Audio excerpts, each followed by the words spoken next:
আসসালামু আলাইকুম। Hello friends, আমি তোমাদের প্রিয় বন্ধু সাদিকুল। আজকে আবার এসেছি নতুন একটা ভিডিওতে। তো আজকে আছে আমার কিছু নতুন সারপ্রাইজ। এর আগে ভিডিও ছাড়তে পারিনি, একটু সমস্যা ছিল। তো এই যে আমার নতুন কবুতর, দেখো ডিম নিয়ে বসে আছে। ডিম পেড়ে দিয়েছে। আমি সরি, এটা করতে পারলাম না ভিডিওটা। এই যে দাঁড়িয়ে আছে, ওটা ছেলে, বসেছিল ওটা মেয়ে। এই নতুন একটা কবুতর পেয়েছি, বুঝছো?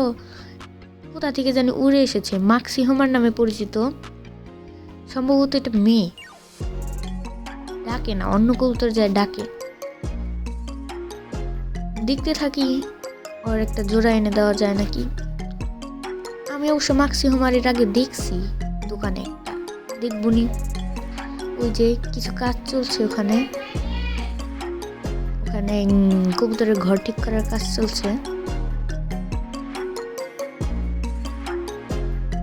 এই যে আমার হাঁসের বাচ্চা, এগুলো আমার নিজস্ব হাঁসের বাচ্চা। বাচ্চা ফুটেছে আমার। প্রথম হাঁস ছিল 2টা, সেগুলোর বাচ্চা 9টা বাচ্চা হয়েছিল। আরেকজনের কাছে দেওয়া হয়েছিল, তাই বাচ্চা আমাদের 4টা দিছে। এই যে ওরা হচ্ছে যে সেই মুরগির বাচ্চা, যারা খুব অসুস্থ ছিল। এই যে আমার সেই 3টা চীন হাঁস, আরেকজনের বাসায় আছে। তারাও ভালো করে দেখাই, যে 2টা মেয়ে একটা ছেলে। ওরা ডিম পারছে, দাঁড়াও তোমাদের ডিমটা দেখাই, অনেক সুন্দর।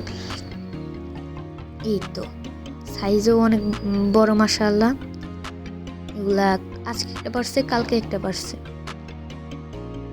আজকে চলো আমার মাছ দেখাই। এই যে সব মাছ, হয়তো তোমরা ভালো করে বুঝছো না। এই যে সেলফিন মলি, কোবরা গাপ্পি, জিব্রাডেনিও, সবাই আছে।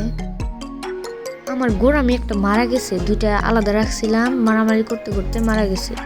তোমাদের কাছে কোনো সাজেশন থাকলে আমাকে বলতে পারো, কেন মারামারি করলো আমি ঠিক জানি না। এখানে একটা ওই কোবরা গাপ্পির বাচ্চাটা এখানে শিফট করে দিছি, এখানে একটু বড় হয়ে গেছে তো ওই জন্য এখানে। ওই যে মুনটেল মলি, ওর পেটে বাচ্চা আছে কিনা জানি না, তবে তাও কোবরা গাপ্পির পেট অনেক ফুলে গেছে, আবার হয়তো বাচ্চা দিবে। ওরা খুব চঞ্চল। আমার তেলাপিয়াগুলো এখন আর দেখাচ্ছি না, ওগুলো অনেক বড় হয়ে গেছে, আর ওগুলো পানির উপর উঠেও না। তো বাই।